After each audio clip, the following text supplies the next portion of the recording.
नमस्कार, मैं रोशन जायसवाल। आप देख रहे हैं बलिया आजकल। मैं इस वक्त कटहल नाला के पास हूँ। ये पुल है, पुराना पुल है। बगल में नए पुल का भी निर्माण शुरू हो चुका है। 2014 में जब भरत सिंह सांसद बने बलिया के भारतीय जनता पार्टी से, उस समय एक चर्चा हो रही थी। प्रोजेक्ट भी बन के तैयार हो चुका था कि कटहल नाला को सुंदर बनाया जाएगा। उस प्रस्ताव में क्या था? उस प्रस्ताव में ये था कि दोनों तरफ पाथवे, फूल पौधे और झील जैसा कटहल नाला को बनाना था।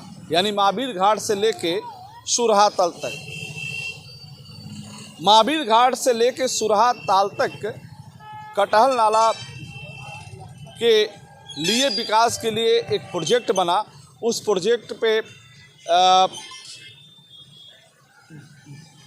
आगे भी बढ़ा।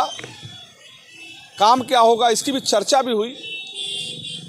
अब वो प्रोजेक्ट किसके पास है, ये चर्चा हो रही है कि अब भरत सिंह सांसद जैसे ही हटे, पीछे वो चर्चा होने लगी बलिया के विधायक, उत्तर प्रदेश सरकार के परिवहन मंत्री दयाशंकर सिंह के यहाँ कि कटहल नाला को बेहतर बनाया जाएगा।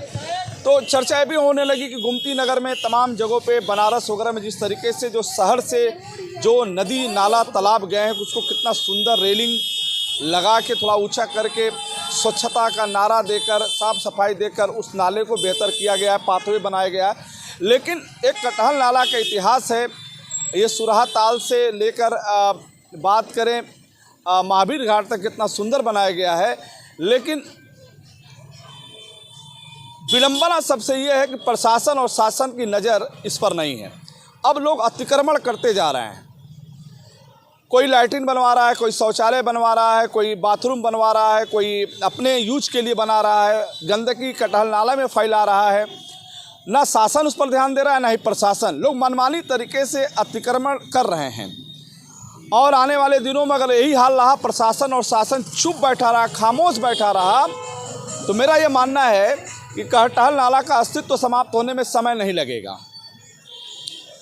अब ज़रूरत इस बात का है कि विभाग को देखना चाहिए, संबंधित विभाग को देखना चाहिए कि हम अतिक्रमण करने से पहले क्यों नहीं उनको नोटिस करते हैं, या उनको ये नहीं बताते हो कि ये अतिक्रमण आप मत करिए।